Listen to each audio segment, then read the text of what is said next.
The following was recorded in front of a live studio audience at the Studio 21 Podcast Cafe. This is the United Podcast Network. The following program is closed captioned for the thinking impaired. By tomorrow, I will rule the world! You think he's gone? He's not gone. That's the whole point. He's never gone. Is this some radical new therapy? You see? Well, I must have not been paying attention when you were just talking to me. Do you think that you could repeat the question? And I listen more attentively. I miss coffee. There must have been something in all of that nothing. I was saying I miss coffee. You're going to bring me up a lot. And I must have missed something when you were just talking to me. I must have not been paying attention. Crazy week. When you were busy. Look at this Christmas stuff going on. What is that? I was actually hoping that the government would postpone Christmas this year. Everybody was all upset when Dr. Fauci said no Christmas this year. I was actually happy about it. Must have missed something when you were just slamming the door. Oh, I don't mind just a little. It's driving me out of my mind. All right. Should we start the show or just listen to Mel all day? I'd be okay with listening to Mel all day. That's what we do in my office. Movie of the week starring you and I. Normally, I would say that's fine with me, but after reading your Facebook today, I know you got a lot of shit to get to. Yeah.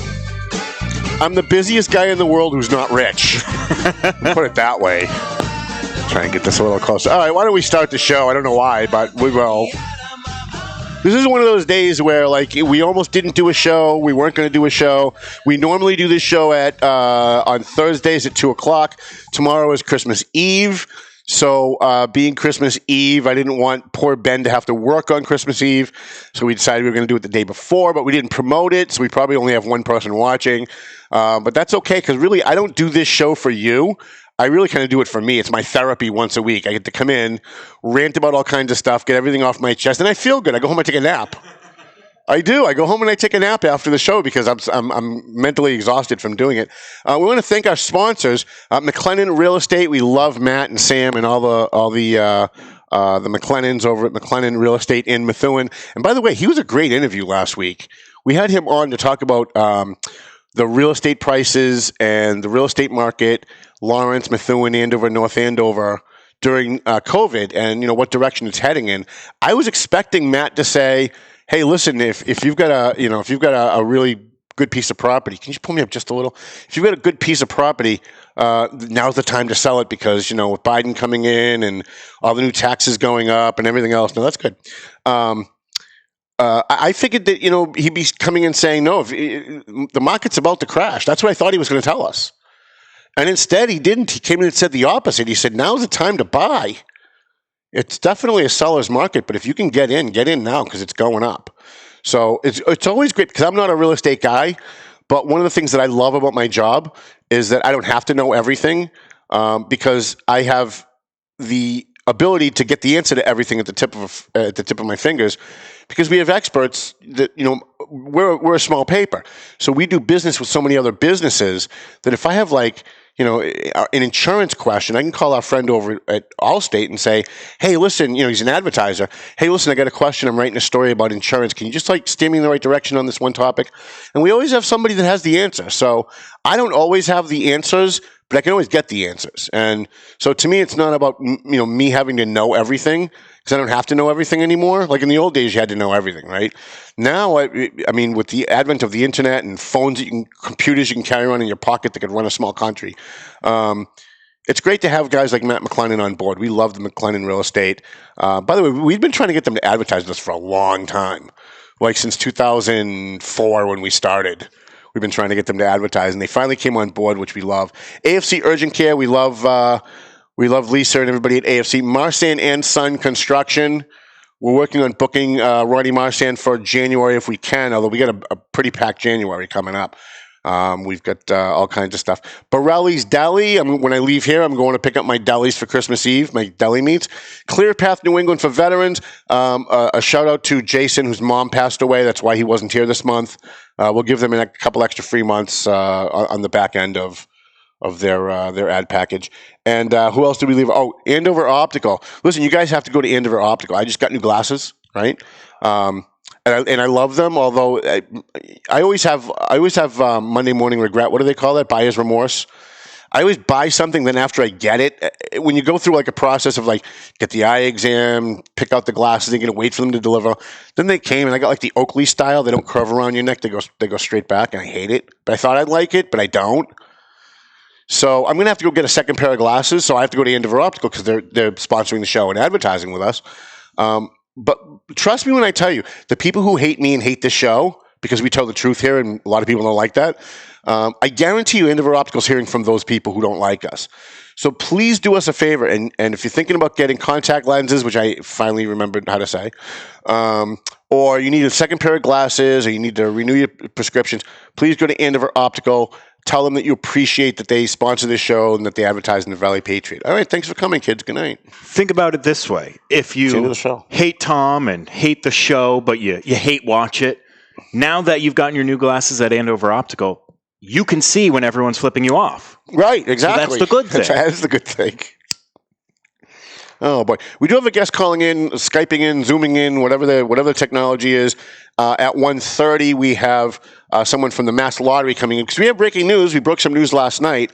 The Mass Lottery is moving their North Shore Operations Center and Prize Claim Centers from Woburn to Lawrence, which is great. Now, I know that the chairman, he's gonna hate that I'm saying this. The head of the lottery, Mike Sweeney, is a former Lawrence City Councilor. He's a Lawrence guy. He grew up on Abbott Street. That's how I knew him. I've known him since we were probably in high school. Used to hang around with my brother Danny. And he moved his way up. He was a city councilor, and then he got a job working for the state, and now he's the head of the state lottery. And being a Lawrence guy like me, right, I don't live in Lawrence. I haven't lived in Lawrence for 18 years or more. But you can never really take the Lawrence out of the guy, right? And I was born and raised in Lawrence. And so people like Mike and people like myself, and there's a lot of other people out there who grew up in Lawrence, might not live there anymore, are always looking for ways to help Lawrence because Lawrence needs help. I mean, if there's any place that needs the help, it's Lawrence. So we get a couple of things that happened, I think, that are really good for Lawrence this week. I know. Most of you tune in for the Methuen stuff, but we'll get to some of that.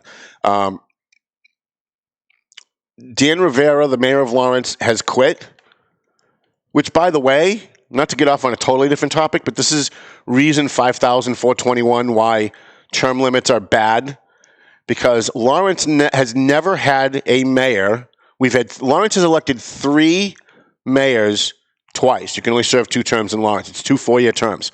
So Kevin Sullivan, Patty Dowling, Mike Sullivan, and now Dan Rivera have all left early. All right. So since the new charter, we call it the new charter. It started in 1985 in Lawrence. Since the city charter was changed in 1985 in Lawrence to make the Lawrence mayor a 4-year term, but put term limits on it, we've never had a mayor stay if they've been elected to a second term. And this is why term limits are terrible. Because at least if someone didn't want to run at the end of a second term, they would probably fill out their term. But the way it is now, if you get elected mayor of Lawrence or a mayor of anywhere and there's a 2-term limit or a 3-term limit, by the time you're halfway through your last term, you can't run again. You're looking for another job, right? And if they call you and say, yeah, well, we'd like to hire you, but you have to start next month, and you still have time left on your elected position as mayor, you're going to leave, right? You're going to go where the job is. You're going to go where the money is. You got to take care of your family. So I don't blame Dan Rivera at all, but Dan Rivera got tapped by Charlie Baker to head some mass housing group. And I can't remember the name of it, but it doesn't matter anyway, right? The point is you've got Dan Rivera, who is going to be the former mayor of Lawrence, running the housing for the state. And you've got Mike Sweeney, who's from Lawrence, who's the head of the lottery, who is moving their offices to Lawrence to help Lawrence. And I can't imagine that when Dan Rivera finally takes this job in January, I think it's January 9th, that he's not going to be steering money to the city of Lawrence either. I can't imagine that he wouldn't be doing that. I think Dan will be doing what he can to try. And I've said this all along, you have communities like Lawrence that are dying, and you've got all these Democrats who campaign on the backs of the poor, all these politicians.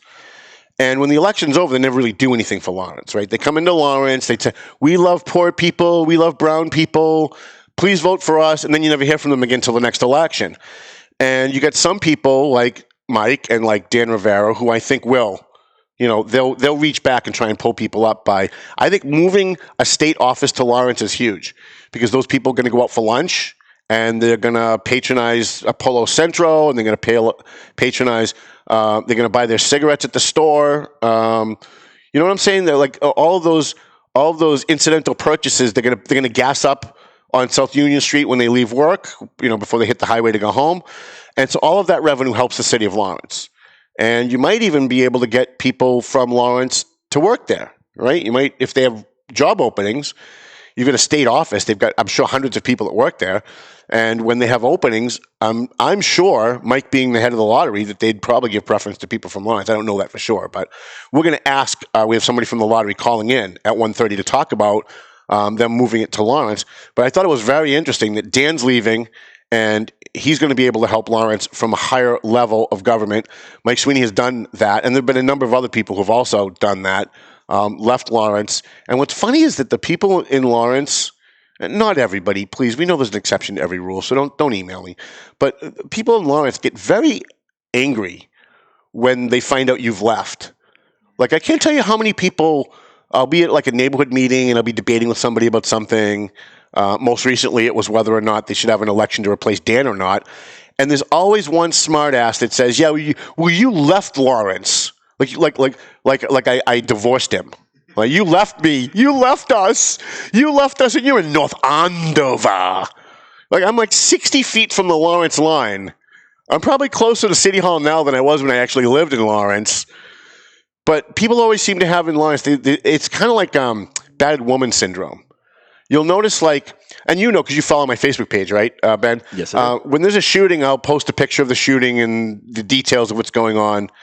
And then I'll get a flurry of 100 people come on my page saying, all you do is trash Lawrence. You're trying to make us look bad. You never publish anything positive. And then I'll post the last 100 positive stories that I've done about Lawrence, including the one we're going to talk about today. And then they just disappear. They don't say, hey, you know what, Tom, I got you wrong. Oh, gee, I'm really sorry. You know why? I didn't pay attention to those positive stories because I'm a moron. I only pay attention to negative stuff so I can bitch about it. They don't say that. That's the truth, but they don't say it. So I wish people in Lawrence would be a little less, I don't know. They really do kind of have like battered women syndrome. They really think that like everyone's out to get them. Whenever you publish a negative story, it's because you hate them. You're racist, you're sexist, you're a homophobe, you're a xenophobe, you're some other phobe. And I'm not sure where that comes from. I think Lawrence's bad reputation is largely deserved. Sorry, people in Lawrence, but it is.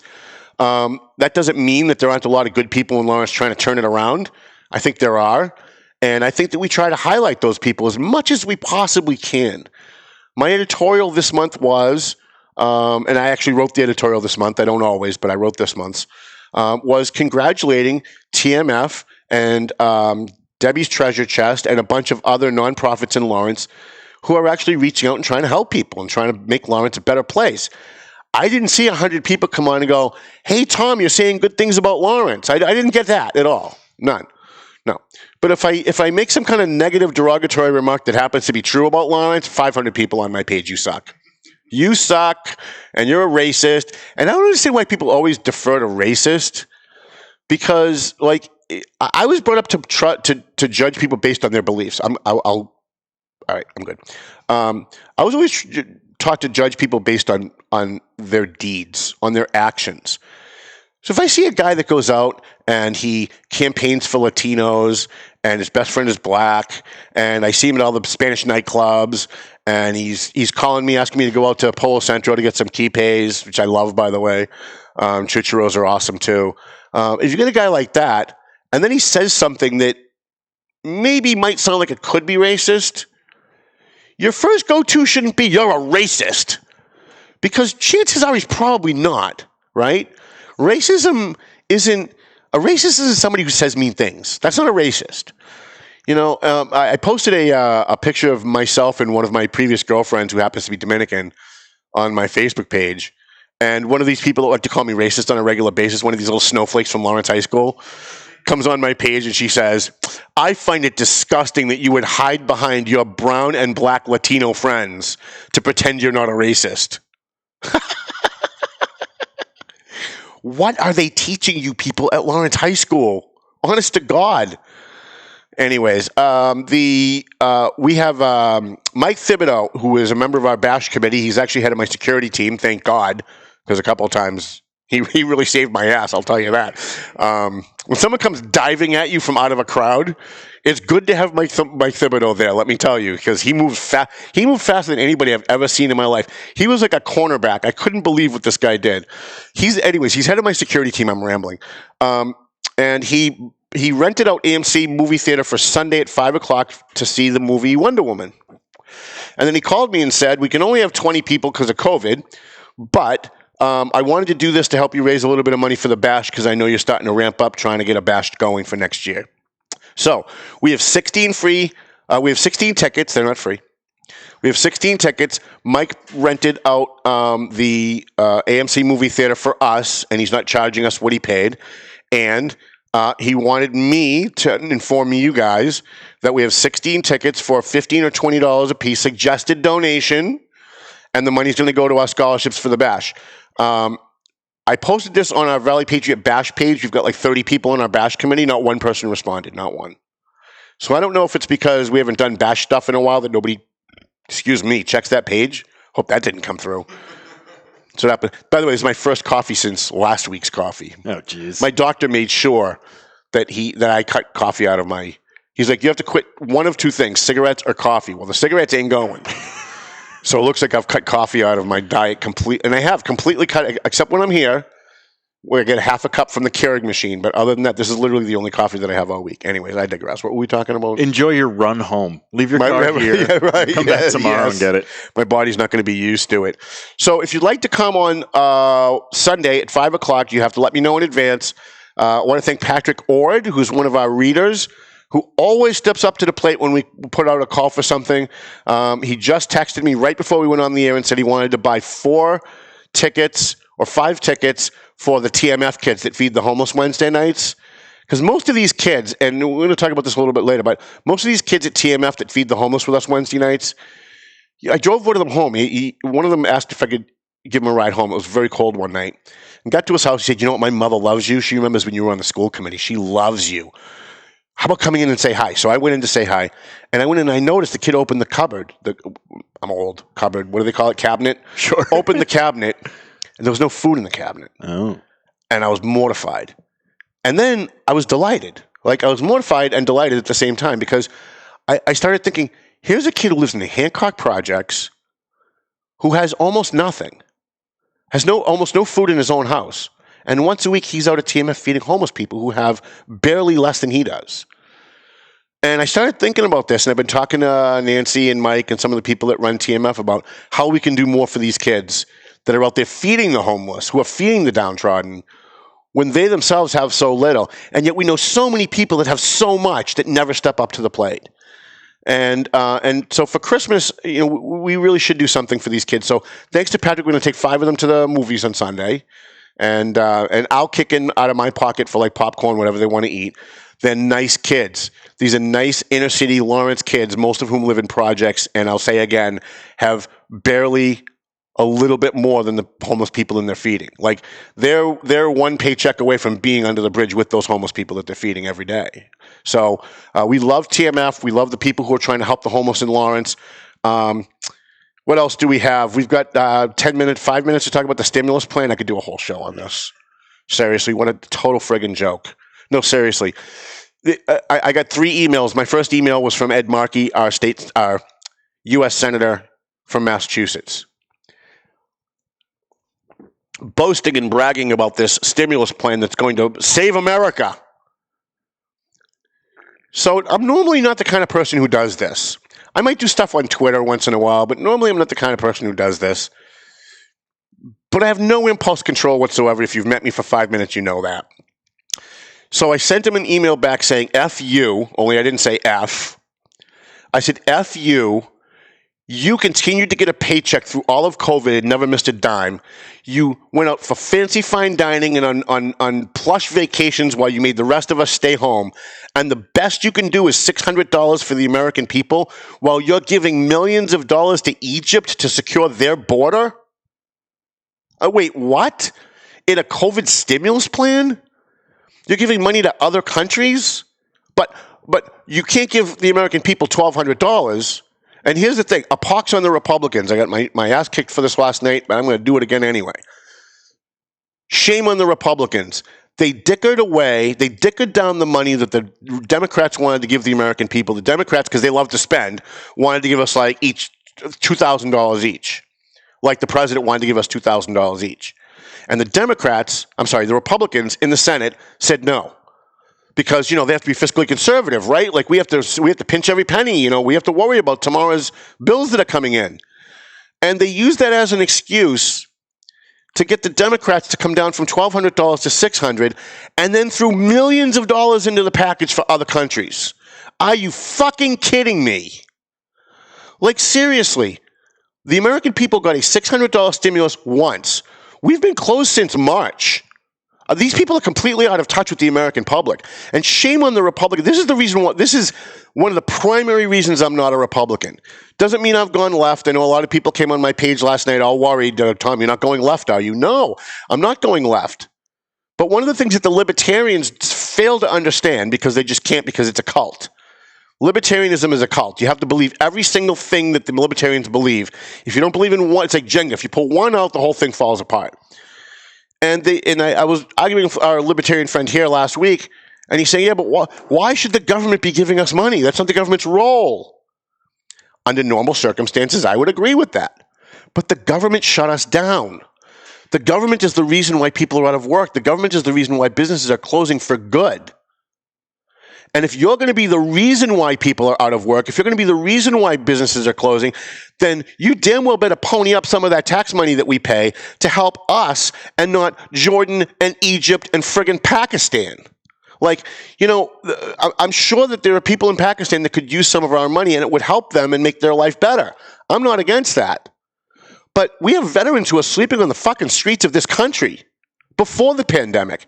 Now we've got families living on the streets of this country because of the pandemic. And the only thing that the Republicans seem to care about in Washington, D.C. is paying off other countries to like us, who, by the way, after we give them all these millions of dollars, aren't going to like us anyway. In fact, most of the money that we send to other countries, for all this stupid stuff that we send it to them for, these countries are all corrupt. Half of the money goes into the pockets of their so-called leaders, and the rest of the money never goes where it's supposed to go.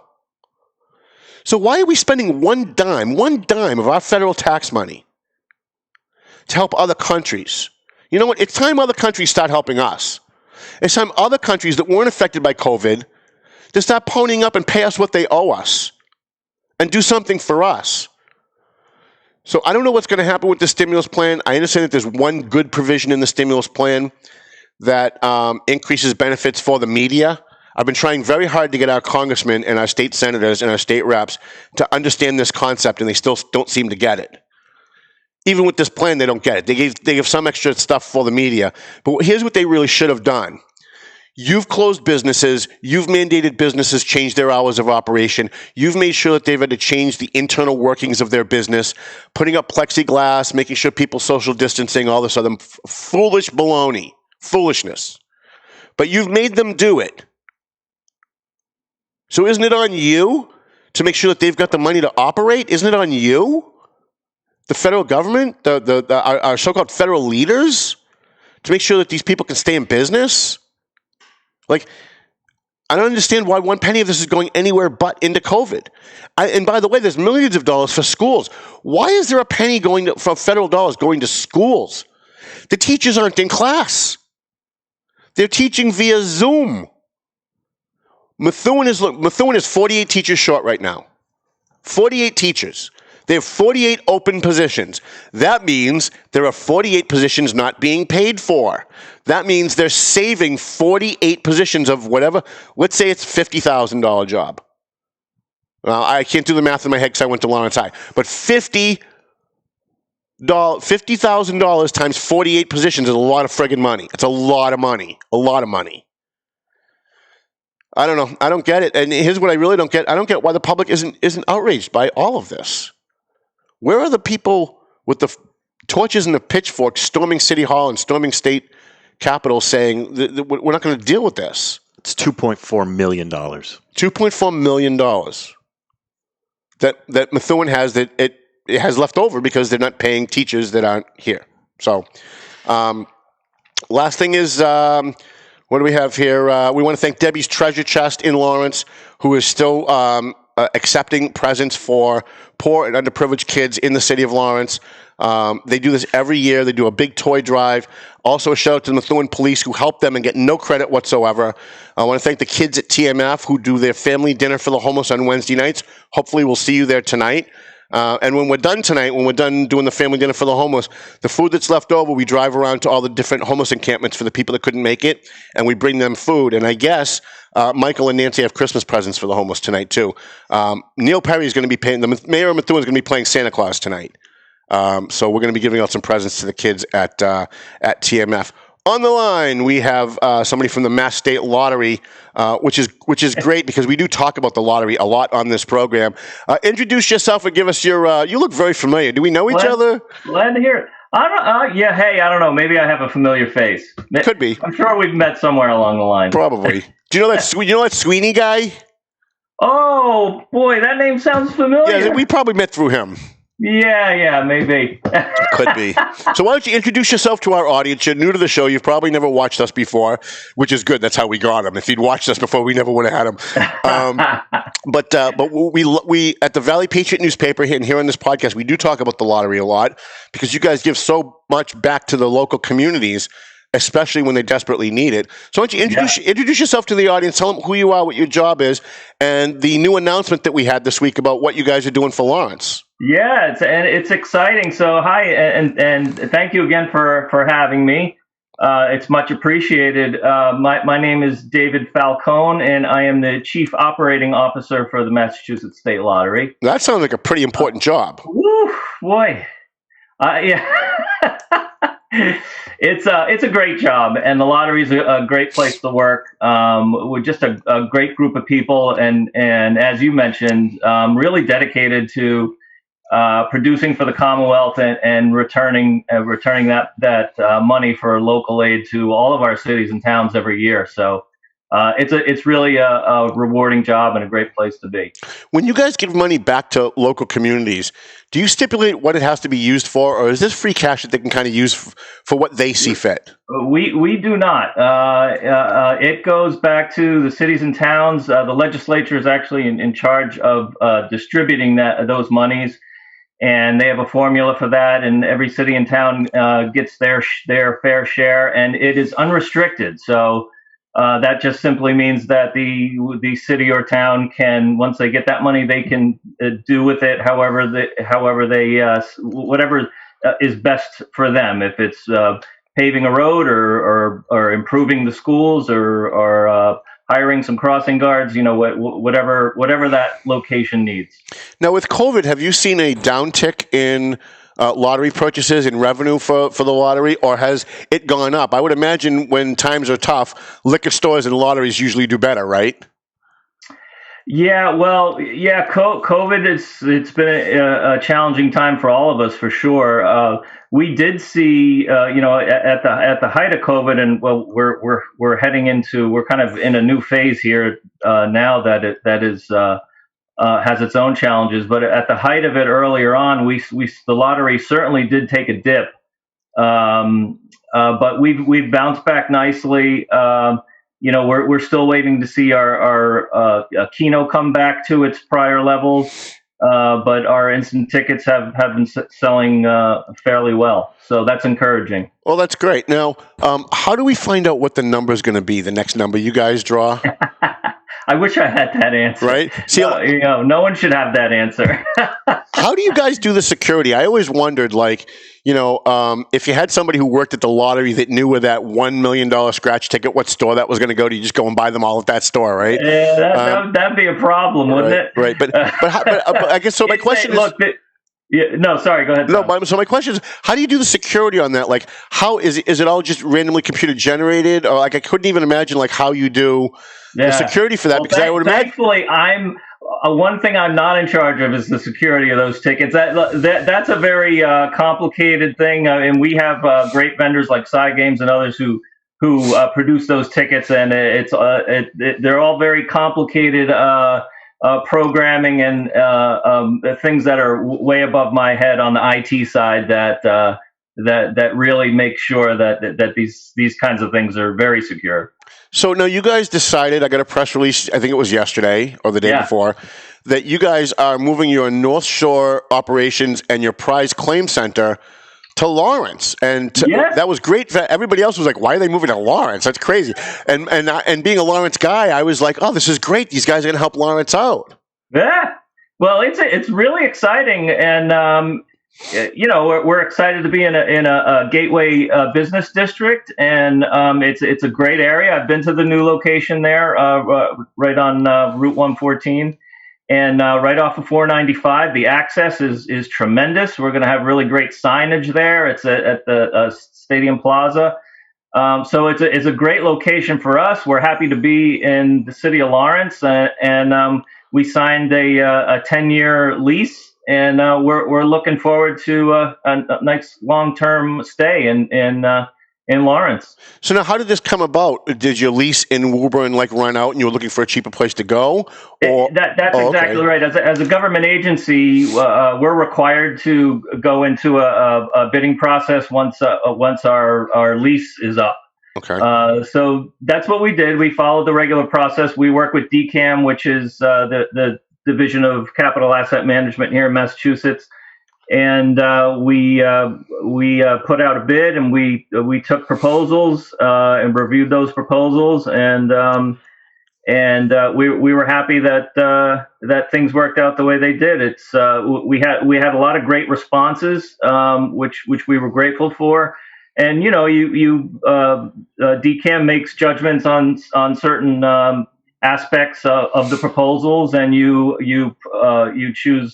choose what's the best value, and we're just happy to be have this thing going, and we hope to be up and running by July. Wow, that's pretty quick for a state agency. Usually it takes a government, it takes 10 years for anything to happen, right? So how do you guys? You have it's a prize center and an operation center. What is it that you guys will be doing? That's correct. So out front will be our retail claim center, where our customers we have about 600 visitors per week at our current location, and we expect that those same kind of numbers once we open up in Lawrence. And customers can come and cash prizes up to $100,000. Okay. At this location. So that's what folks will see up front. The public coming in to the lottery at our retail claim center, and then we'll have an operation in the back where again it's all those sort of back end operational things going on: storage, repairs for our equipment, deliveries, those kinds of things. So if I go and I get a lottery ticket and I win, how much can I win and go to the store to get the money versus how much do I have to win to go to you guys? What's the cutoff? So if you're lucky enough to be a really big winner, which is anything over $100,000, you have to in that case you have to go to our headquarters in Dorchester. Okay. But again, anything up to and including $100,000, you could go to one of our regional locations, which is what we'll be opening up in Lawrence. So anything under $100,000, you can get it at the store. No, at stores that figure is lower. So if you're above a certain amount, $600, you would go to one of our regional offices. $600, and I know what that number means because I did my taxes last year. Right, so if you make more than $600, you got to claim it on your taxes, and that's why they make you come in, right? So you can register to pay taxes on it. I forgot I'm talking to the Lawrence guy. Yeah, here, right? yeah, we know what's going on. So listen, we're talking to David Falcone. He's from the Mass State Lottery, and we're so happy to have him here because they just announced on a press release yesterday, and we posted it on the Valley Patriot newspaper website that they are moving their operations and prize center for the North Shore into Lawrence. And I didn't even think about the people coming to the store. I was just thinking the employees, when they leave, they're going to get their gas in Lawrence. When they go to lunch, they're going to be spending money in Lawrence. But I wasn't even thinking about the people from Andover and Reading who are going to be coming into Lawrence to get their prizes, who will also maybe be stopping for gas and getting their cigarettes or their milk or whatever while they're there. So it really will help stimulate the economy of Lawrence. I want to thank you guys for doing that. Yeah, it's a great point. It's not just our employees. We have about I'd say 40 employees at this regional office, and they'll obviously all be in the new place in Lawrence when it opens up. But again, like you said, it's the business that this attracts. Now all these folks are coming to Lawrence to cash their tickets and like you say, stopping for gas, grabbing lunch, whatever it is. And I know that's a great area. There's plenty of restaurants and businesses in that area. Have you ever had Dominican food? Oh, good question. I mean, I love food, and I don't know if I've ever had Dominican. Though. All right, so here's what you need to do. You get a pen? Yeah, okay. I do. So right down the street from you, like literally like 75 feet from your office, there's a place called Polo Centro. And it's Dominican food. They've got chicken, because polo means chicken in Spanish. But they've got a couple of things. Quipes, spelled with a Q. Okay. You want to try those. And the chucharos, which is...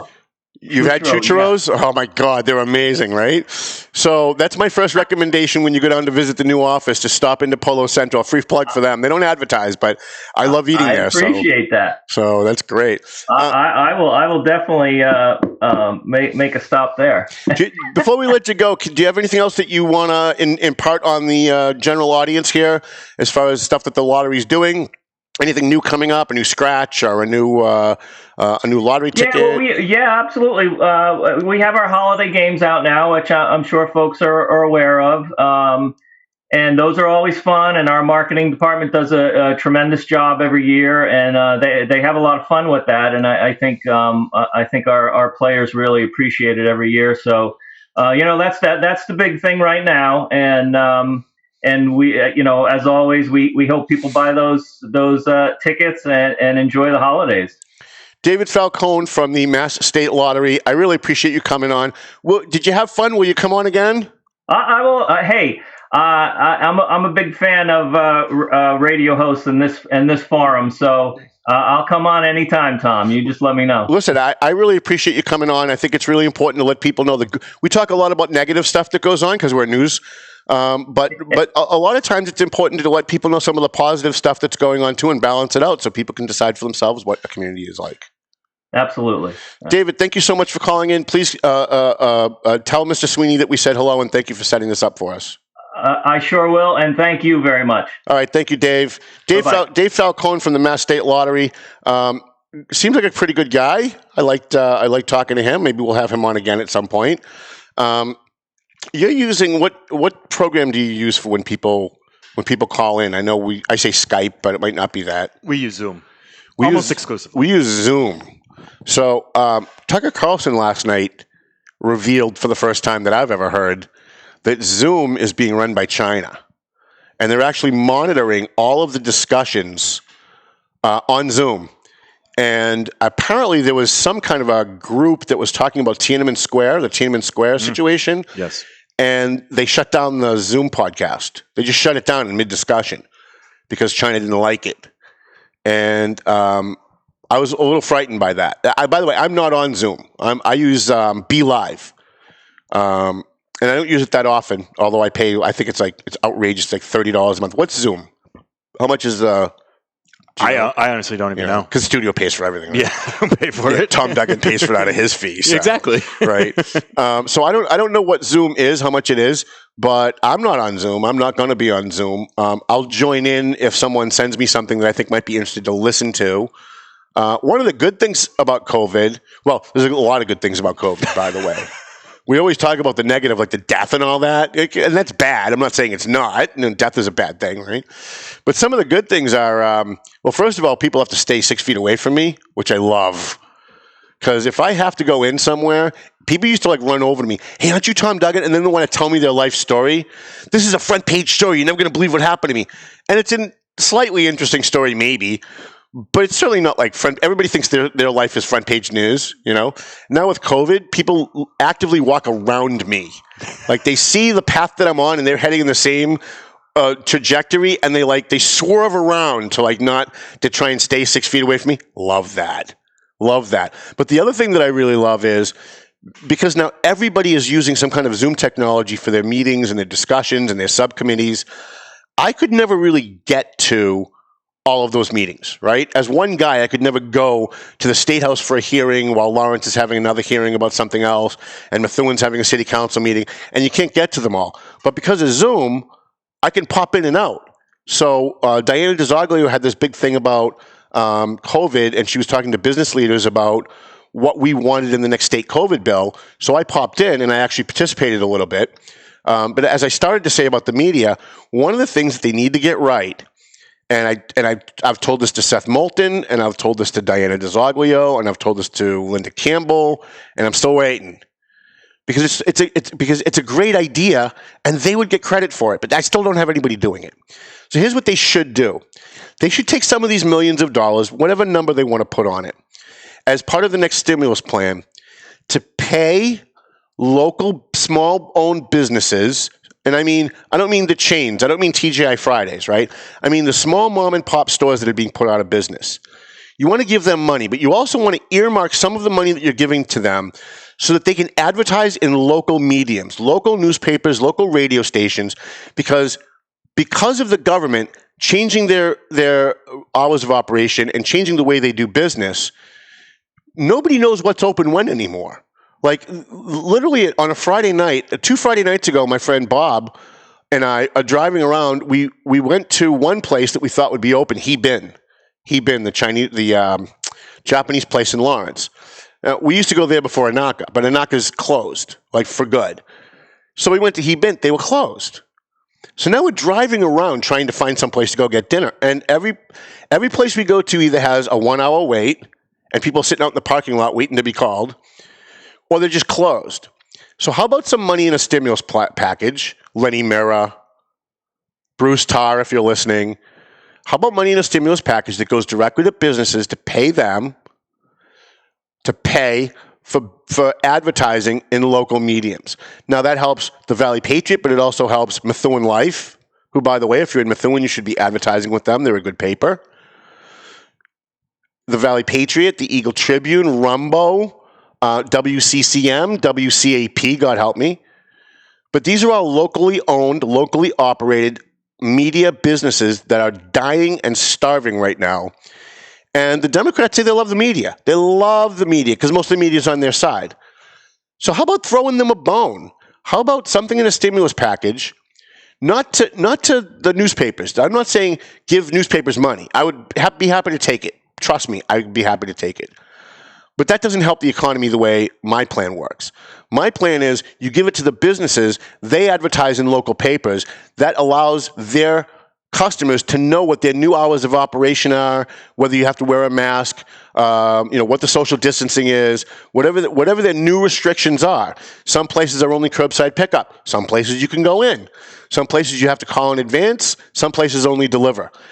The money that the government can give to small businesses to advertise their new operating restrictions allows their customers to be able to find them when they're open and go and patronize them and help them make money. It also helps the local media make money because they're advertising with us and we're pushing out their ads and we're helping to promote these small businesses. This would be something that would be wonderful. And I have spoken to every state rep and every state senator, and Seth Moulton's office. I haven't called Lori Trahan yet. She's my next call. And of course, my tersely worded email, F you to Ed Markey, who seems to think $600 was something to fucking cheer about. Still don't get that. I heard a good line about it. $600 is what rich people think poor people think is a lot of money. Right. Sorry, I didn't mean to. That's okay. We're going to burn the studio down now. That's awesome. That's good. It's out. Thank God. Thank God I have more. So I don't know with this stimulus bill. I know that the president, the only one, listen, love him or hate him, President Trump came out. He's the only one who came out and said, this is ridiculous. It needs to be at least $2,000. Listen, $600. I've been open, right? I've been open. Most places have been closed since March. Most places are not at full operations. March to December. How many months is that? Again, I went to Lawrence High, so I can't count. 12 minus 3 is 9 months. Yeah. Hey, pretty good. Because my math teacher didn't do all that bad. So for 9 months, these businesses have been suffering. And the best you could do is a $600 payment last time, which I think we got like in July, right? We got like June or July is when we got that. And now you're going to give us another $600. That's $1,200 for 9 months of no revenue. 9 months of no work. 9 months of businesses closed. 9 months of people who run our government telling us we have to stay home while they're jetting off to Aruba and going to fancy fine dining places. I see that Dr. Bricks, who was one of the COVID task force members, she was actually one of the ones that made a little bit more sense than Dr. Fauci. She is now resigning. You know why she's resigning? Because she's a friggin' liar. That's why she went on TV and she said, you have to stay home. We have to cancel Christmas. Everybody needs to, we can't be gathering. We can't be traveling. No traveling, she said. No traveling. No traveling. Well, a couple of days ago, she got caught traveling. So all of these people in our government who are telling us what we have to do, they're not feeling any effects whatsoever. None of them. So if you're going to give us a stimulus plan, it should be at least $2,000 per person. There should be money in there for small businesses to advertise their business because their customers need to know they're still open and what the new hours of operation are. And none of this money for schools. Schools have plenty of cash. They get federal grants, they get state grants, they get state funding on top of the state grants. Lawrence's school department is 100% funded by the state. 100%. Why are you giving Lawrence more money for schools? Listen, 2/3 of the kids who graduate from Lawrence can't read a sentence in English. Now, that's not an insult to the people of Lawrence. It's not their fault their school system sucks, but it does. They graduate, and I know because they come into my office and I give them an application and they can't even, either every word is capitalized or there are commas in the wrong place. There are verbs missing. So why are we giving more money to public schools? That makes no sense whatsoever. It's just a big gimme to the unions. That's what that is.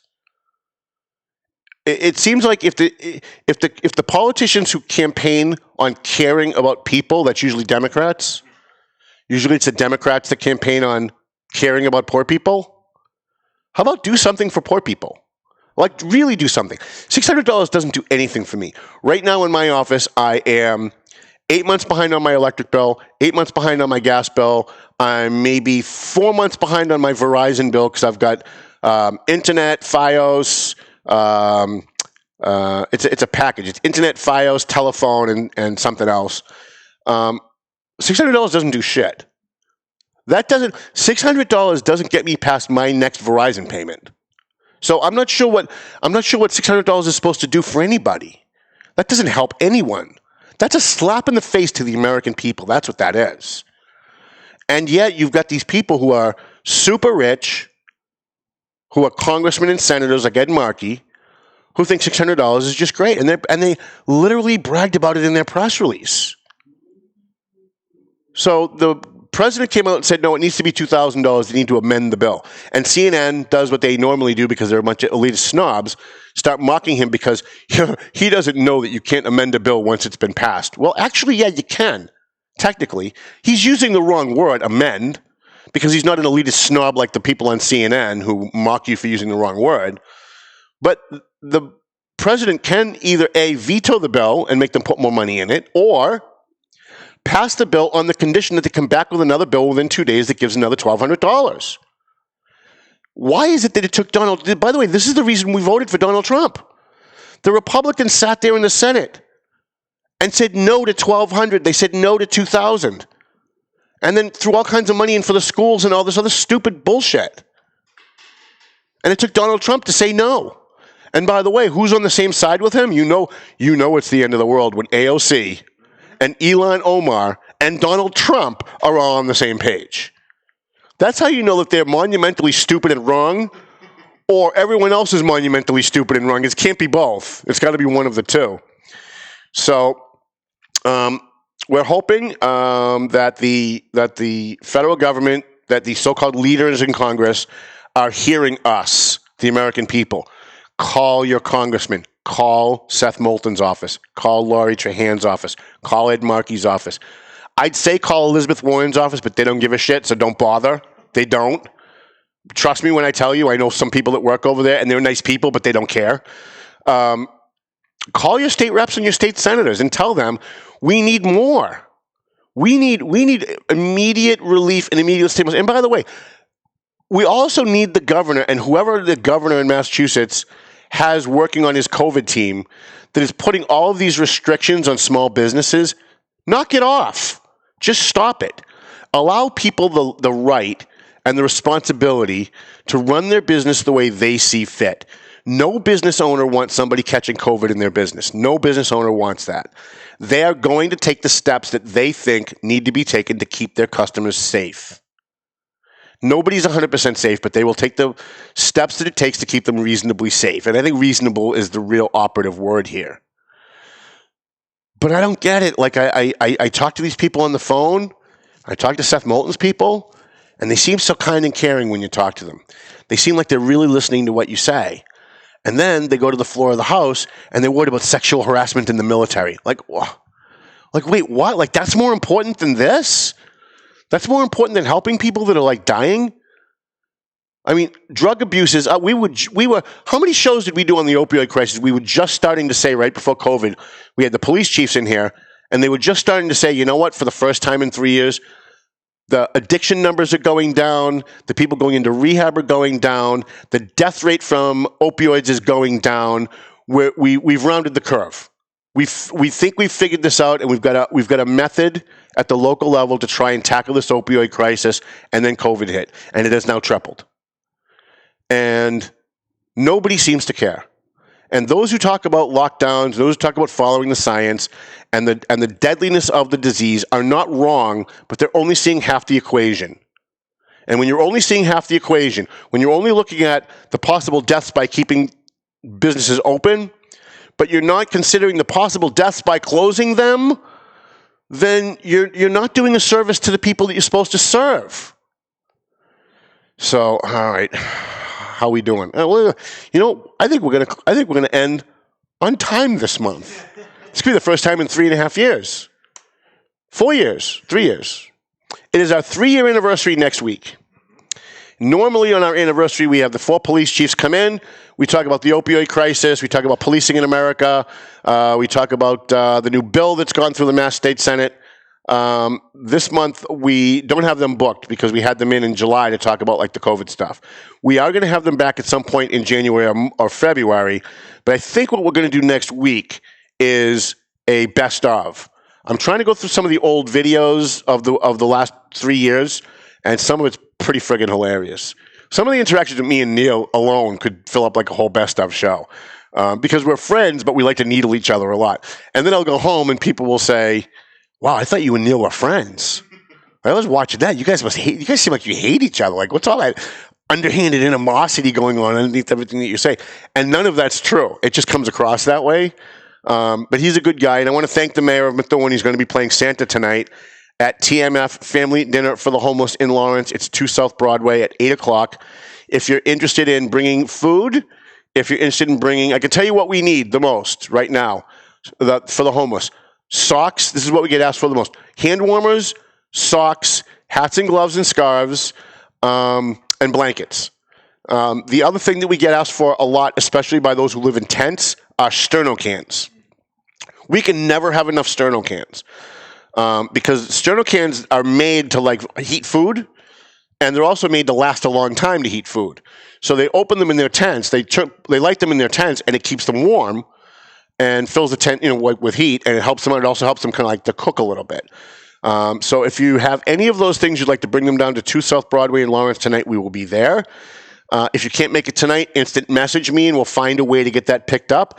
I want to thank Vinny Pesci and Jana Zani Pesci. It's Jana! Who contacted me last night and said, I know you're working with some homeless families. Do you have a family we can help? And 5 minutes before she called, before my Jana called, who I am going to marry someday, and I have Vinny's permission, by the way. He says he's okay with it. But 5 minutes before she called, Jari from House of Mercy called and said, Tom, we've got a family. It's a single mother with 4 kids. They're all under 12. They have no Christmas presents for Christmas. They have no Christmas dinner. I know you're really good at like partnering business people and getting people to. She said it in a nice way, but really I coerce my friends. I call them and I guilt them because I've got no money. I don't have $5 to donate to anybody, right? Like all my money goes into the newspaper, but all my friends have money. So I'm always calling them up going, hey, listen, you made a lot of money this year. You should be grateful. These people have nothing. And then I coerce them into like, but I didn't have to do that for Jana. Jana called me and said, do you have anybody we can help? And I said, you're not going to believe this. 5 minutes ago, I just got another family that needs help. Gave her all the particulars. She called me this morning at 10 o'clock, 11 o'clock this morning and said, I'm in Target. What do you think about this for the 5-year-old? What do you think about that for the 6-year-old? Like they were literally out Christmas shopping for people they don't know who need help. And that's the Christmas spirit. That's the kind of thing that makes me feel good about the Merrimack Valley, feel good about Lawrence, feel good about Methuen, feel good about the community that I live in, because it's not the politicians that make your community better. Trust me when I tell you. It's not the media guys like me that make a community better. It's the people like Matt McLennan at McLennan Real Estate. It's people like the Pesci's at Pesci Law Office in Methuen. It's the Linda Soucies of the world who runs Methuen-Arlington neighborhood, who get no thanks, don't want to be thanked, don't run to the newspaper and say, look what I just did. They see a need in the community, and they just go out and they help. And that's the Christmas spirit. So if I want to leave you with that today, you can roll us up. I want to leave you with that today. If you really want other people to have a Merry Christmas, if you'd like to help, but you're not sure how to do it, send me an instant message. We work with maybe, off the top of my head, I can think of maybe 10 organizations that we work with. House of Mercy, Psychological Center, TMF, Debbie's Treasure Chest. We work with all of them to try to get them to help people in the community that need help. And if you'd like to help, we can partner you with them, and you can do something good for somebody. And if you do that, maybe we'll even thank you publicly. And I don't do that to embarrass people. I do it so that other people who might want the public accolades might step up and do something too. I don't care why you're helping people. I don't care if you're doing it for the thanks. Most people don't. I don't care if you do, as long as you do something. And if you do, we're going to thank you, and we're going to highlight you in the paper. Ben, thank you for being a fine producer today. We want to thank Dave at Two Guys Smoke Shop here at Studio 21 Podcast Cafe. I want to thank all of our guests. I want to thank Dave Falcone from the Lottery for coming on. Sounds like Melvin Taylor says we got to go home. So go home already. Well, right to the post. The views and opinions expressed by the hosts, guests, or callers of this program do not necessarily reflect the opinions of the Studio 21 Podcast Cafe, the United Podcast Network, its partners, or affiliates.